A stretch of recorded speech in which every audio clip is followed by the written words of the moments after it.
Evo Morales es acusado de ser un demonio dispuesto a sacrificar a sus allegados por el poder. El exdirigente sindical, Roberto de la Cruz, ha afirmado que el jefe del MAS, Evo Morales, está dispuesto a sacrificar a sus allegados con el fin de regresar al poder. De acuerdo con de la Cruz, el cocalero está llevando a cabo un plan negro para perjudicar al presidente actual, Luis Arce, a quien él mismo respaldó.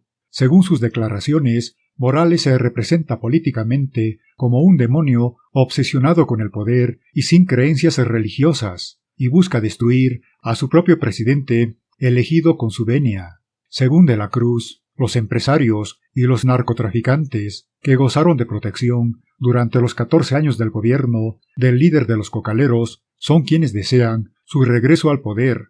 Bienvenidos. Noticias de Bolivia de hoy. Cambiamos de información. Francisco Vargas, vocal del Tribunal Supremo Electoral, aclaró que los 7 vocales departamentales y la vocal Dina Chuquimia no fueron suspendidos. Sin embargo, es bueno aclarar que los vocales no están suspendidos de sus funciones, toda vez que se ha emitido una segunda resolución que dispone que se eleve esta acción de inconstitucionalidad concreta. Y una vez que se pronuncie el Tribunal Constitucional Plurinacional, la Sala Plena nuevamente se reunirá para poder determinar las acciones y que pueda continuarse con el proceso disciplinario respectivo. Entendemos que hay vocales que se postulan en concursos públicos y son elegidos en la Asamblea Plurinacional.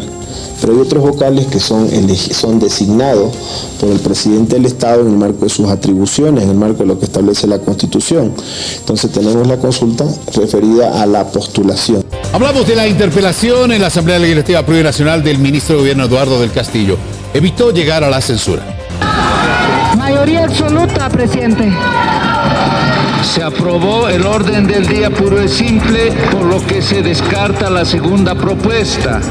Bueno, hermanas y hermanos asambleístas, al haber agotado el orden del día, damos por concluida la presente sesión. El ministro de Gobierno Eduardo del Castillo acudió nuevamente a la Asamblea Legislativa para responder a 19 preguntas elaboradas por 3 legisladores de oposición sobre el envío de efectivos policiales a Santa Cruz durante el paro cívico iniciado en octubre de 2022 por el censo.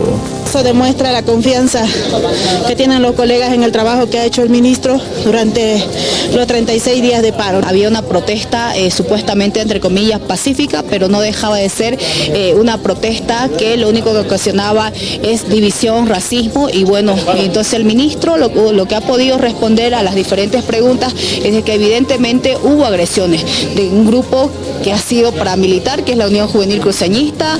El diputado de Creemos, Erwin Bazán, aseguró que del Castillo le miente al país y protege a la policía. Los videos que muestra el ministro de Gobierno no son pues evidencia de nada.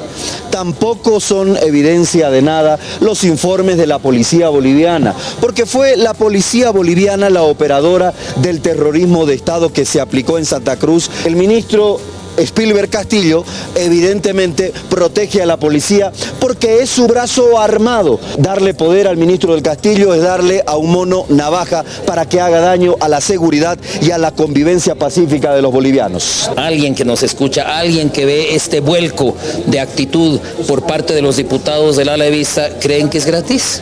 Vamos a ver lo que sucede en el Chapare las próximas semanas. No va a haber ninguna censura de parte del MAS, de ninguna de sus fracciones, porque ambas fracciones representan el autoritarismo y la subordinación del Parlamento al Palacio de Gobierno.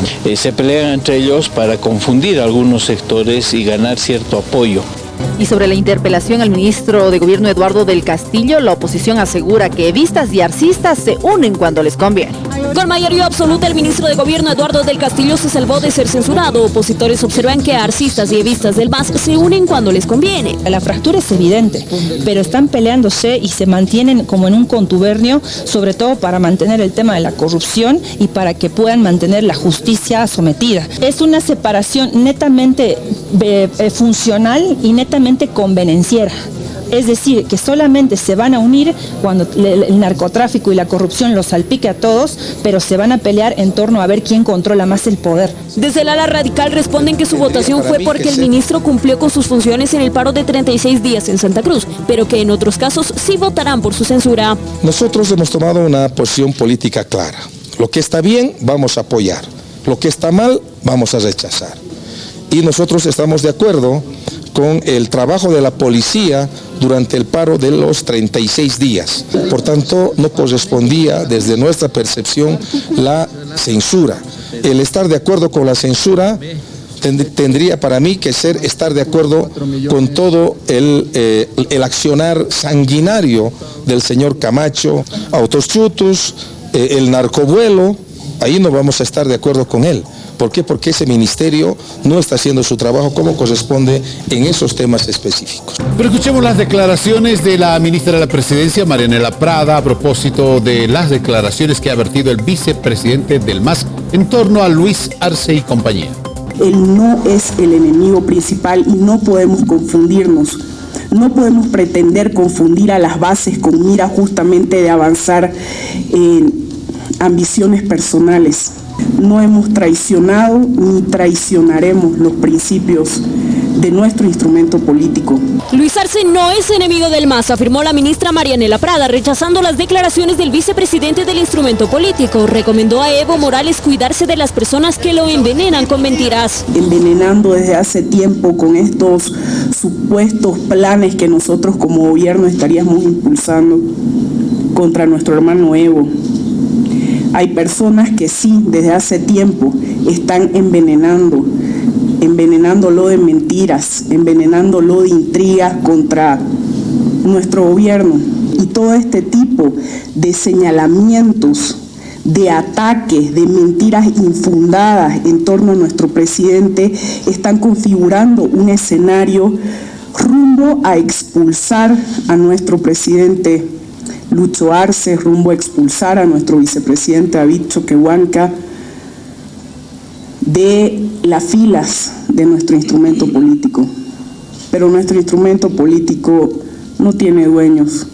Nuestro instrumento político no tiene patrones. Manifestó que el MAS sigue en el gobierno y que las declaraciones de los dirigentes dañan a los militantes. Y continúan las repercusiones en el orden internacional, especialmente en Perú, sobre la situación de Lidia Patti. Evo Morales insiste en participar de manera indirecta en la política peruana. Se tiene evidencia también de que la referida persona ha ejercido funciones consulares desde el 1 de junio, motivo por el cual esta Cancillería comunicó a la Embajada de Bolivia, mediante nota de fecha 6 de junio, que dicha funcionaria no podía ejercer funciones consulares, toda vez que su designación no ha sido admitida por el gobierno del Perú. Pero ¿quién es Lidia Patti y por qué su designación, además de irregular, es cuestionada en Bolivia?